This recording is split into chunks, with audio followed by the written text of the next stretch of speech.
family that left me on the streets at 16, now 30 years later want to apologize and make up for lost time. Okay, as a mild lurker on Reddit, thought I would share my story and newest development in my life after 30 years. Might be a bit long, but will do my very best to give you context without too much fluff. Hope this is the right sub. So I lost my mom when I was 12 to breast cancer. So that just left me and my dad. It was a tough time, but we got through it together. When I was 14, Dad met and married my stepmom, Ashley, who brought with her my stepbrother, Mark, 14, and stepsister, Emily, 12. I got along with Ashley and Emily really well, but Mark, not so much so. He and I were always getting into arguments and fights. I was always told by my dad to give Mark a break because he's been the man of his house for a while. So this is all new. Like somehow it wasn't new to me. Anyways, when I was 15, I met a girl at school, Lisa, and we started dating, as much as one can date at 15. However, Mark apparently had a crush on her and was mad that I asked her out. He started a fight over it, in which my dad had to intervene once again, and somehow I again was made to be the bad guy. One day after my 16th birthday, my stepmom was putting away my laundry and started yelling, which was awkward because my girlfriend Lisa was there. We all ran thinking the worst. When we got to my room, my stepmom was holding several pairs of my sister's underwear, yelling at me why they are in my drawer. I had no answer as I'd never seen them before. Of course, no one believed me, no matter how much protesting I did. Then Mark piped up saying he always caught me staring at his sister, thought it was creepy, and caught me once saying I wish I could marry her. Obviously lying, but that was all it took. Lisa slapped me and called me a perv and told me we were done and walked out. My dad grabbed me by the arm and threw me out of the house, yelling at me that he wasn't going to put his daughter at risk from a perv. Not the word he used, but you get it. I banged on the door to be let in, crying and telling them it was all lies told by Mark. My dad apparently had enough. I heard the locks. He opened the door and shoved me to the ground and told me to get lost. I told him I had nowhere to go, and he said that wasn't his problem, then closed the door. I found myself on the streets with nothing to my name, no place to go. I tried calling my dad's parents, but he had already called them, and they told me they won't help a perv. My mom's parents passed away before I was born. Well, I lived on the streets for 2 years, doing what I had to in order to survive. No kid should have had to do what I had to do in order to just live, just saying. There were some really dark days. Lots of therapy later in life helped me with this. Shortly after I turned 18, I found a job working at a boxing gym, states away from where I began this horrible journey. I worked there for years.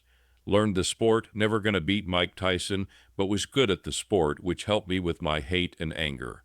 Then one day met a new girl, aimed 20F at the cafe down the street from the gym.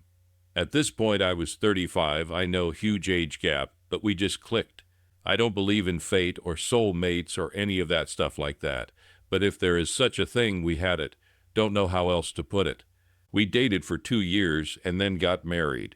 Her dad was an electrician and hired me on afterwards. I think mostly to know I would be able to support his daughter and know I was doing right by her, but also in case he needed to keep me in check. He never said this, but as a dad, I get it now. Well, 15 years later, we are still together with 4 beautiful daughters. I just passed my master's license as an electrician. Thanks to my wife for pushing me to get my GED. She has been my rock, my cheerleader, my overall support through this all, and I can't tell her enough how much she changed my life and how much I love her. Anyways, sorry for the tangent. So just this last weekend, I received an email from my stepsister. Not sure how she got my email address, but I know it isn't hard via the internet, not like I've been hiding. Mind you, I'm now pushing 53, so it's been 30 plus years since I've heard from any of them. It was a long email. Not going to give you all of it, but the meat of it is they now know what really happened. Mark, I guess, was busy drinking with his buddies, and somehow my name was mentioned. Mark, I guess, started bragging how he set me up and took my girl. Yup, Mark and Lisa got together, married all those years ago. They were all laughing, hoping I died on the streets, bunch of rude and vile stuff. Guess he forgot Lisa was there and she heard it all. So she called my stepsister to let her know, and so Emily spent all weekend trying to find me. Like I said, the email was long. Short of it is, they want to apologize face to face, although it was already said in the email multiple times and want to make up for lost time. I'm, however, indifferent to the idea. Like, I have no ill feelings towards her. She obviously was young and had no real say in the matter. But with lots and lots of therapy, I learned to let go of that hate and anger and to let go of them. As well, with all the love I receive from my wife, kids, and in-laws, it's all I really need. I'm of the idea of just deleting the email and moving on like nothing happened. My wife thinks I should at least respond back, even if to say something snarky like, "Thanks for finally believing me, only took over 30 years. Did I mention my wife has a mean, petty streak to her, lol? She's awesome. Guess not asking for advice, just wanted to share my story. There is a boxing quote that I have up in my house that reminds me every day. To see a man beaten not by a better man, but by himself is a tragedy." Update. First, I want to thank everyone for their kind words and advice. I wasn't looking for advice, just wanted a place to share my story. To those that gave me credit for overcoming everything, thank you. However, the wife thinks she deserves most of it, lol, and in all honesty, she does. To those that think this is fake, it's Reddit, I get it. It is what it is. Most things have to be taken with a grain of salt. I shared my story, I can't make you believe me. But that's okay. If my story resonates and helps others know they can survive, then I'm happy with that, and that's all that matters. Okay, for the update. Gonna post most of the original email as a lot of you have requested. Kept out some deep personal info, but majority of it is there. Might have to break it up due to character limit. Plus a response with the help of my wife, and also the help of others who made suggestions, which is good because I'm not that great at putting down in words how I feel without coming off looking dumb. She was able to make me sound less dumb. Lol. Taking the family to the lake for the weekend to recharge and leave this all behind me. Thanks again to everyone. The email. Dear OP, this is your sister Emily. As I sit down to finally reach out to you after what feels like an eternity, I would like to explain why. I understand if you choose not to read this, but I truly hope you will take the time to at least hear me out. First of all, I want to apologize for never taking the time to contact you before. I was misled by Mark and Dad, who constantly painted a negative picture of you in my mind. They filled my head and heart with lies and made me believe that you were someone you were not. For a while, I held on to hope that you would come back home, but as time passed and their words continued to poison my thoughts, I let go of that hope and allowed myself to believe the worst about you. It pains me to admit that I even started to hate you, despite the fact that deep down, I always considered you a brother to me. I felt betrayed by the twisted image that was presented to me, and I regret not reaching out to hear your side of the story sooner. A lot has changed in our family since you left. I got married, and now you're an uncle. Mom and Dad are still together and are preparing for retirement. Mark and Lisa eventually got married, and they have no children. However, the truth that has recently come to light has shaken the very foundation of everything I thought I knew. On Friday, Lisa overheard Mark boasting about how he orchestrated the setup against you, how he manipulated the situation to make you look bad, and how he convinced us to turn against you to his friends as they all got drunk. They laughed about the pain he caused you and the lies he spread, all while belittling you in the cruelest and meanest ways possible, saying things like they hope you died in the streets.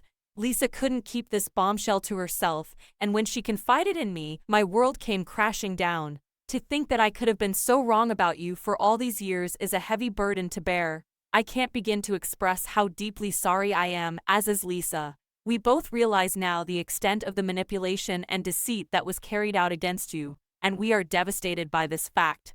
After sharing this revelation with Mom and Dad, Dad started crying, like really crying. I've never seen him cry before. I believe it because he has been carrying around a lot of guilt all these years. Obviously, now knowing the truth, he is now having to deal with the consequences of his actions. However, after several hours of talking, we all came to the conclusion that we needed to find you and make amends. I have spent hours trying to locate you in the hopes that I could reach out and extend a heartfelt apology for the years of misunderstanding and mistreatment and hurt. I know that words can never undo the damage that has been done to you, but I sincerely hope that you can find it in your heart to forgive us. We long to make amends, to start anew, and to maybe even make up for lost time. Please know that I am truly sorry for the pain and hurt that you have endured because of our ignorance and blindness. I hope that someday we can meet in person so that I can look you in the eye and express my remorse face to face. I can only hope that you will consider giving us a chance to right the wrongs of the past and to heal the wounds that have been inflicted on you by us. With all my love and sincerest apologies, your sister, Emily. The response. Dear Emily, I appreciate you taking the time to reach out to me, but I must be honest with you. The years of pain and hurt caused by the lies and manipulation by Mark and the betrayal by Dad have left deep scars that will never be truly healed. While I understand that you are now aware of the truth and are genuinely sorry for what has transpired, I find it difficult to simply forgive and forget. The betrayal and abandonment I experienced at the hands of my own family have left me with a sense of distrust and resentment that can never be overcome. The damage that has been done has impacted me in ways that you may never ever fully and truly understand, and the idea of trying to reconcile now feels like an insurmountable task. I have spent years in therapy trying to come to terms with the pain and deep trauma I endured, and I have worked hard to build a wonderful life for myself that does not rely on the presence or approval of those who turn their backs on me. While I am grateful for the apology and the newfound awareness of the truth, I do not feel compelled to rekindle a relationship that was built on lies, deception, and betrayal, especially after all these years. I have found peace and closure in distancing myself from those who caused me harm, and I do not see the need to reopen old wounds in the name of reconciliation. While I believe in the power of forgiveness, that isn't something I can give. I wish you all the best in your life, I really do, but I must prioritize my emotional health and self-preservation above all else. I hope you can respect my decision and understand that the wounds of the past will take a lifetime to heal. I would appreciate if you pass this fact on to the others, and please don't reach out again. I must look to my future and not my past. Sincerely, OP.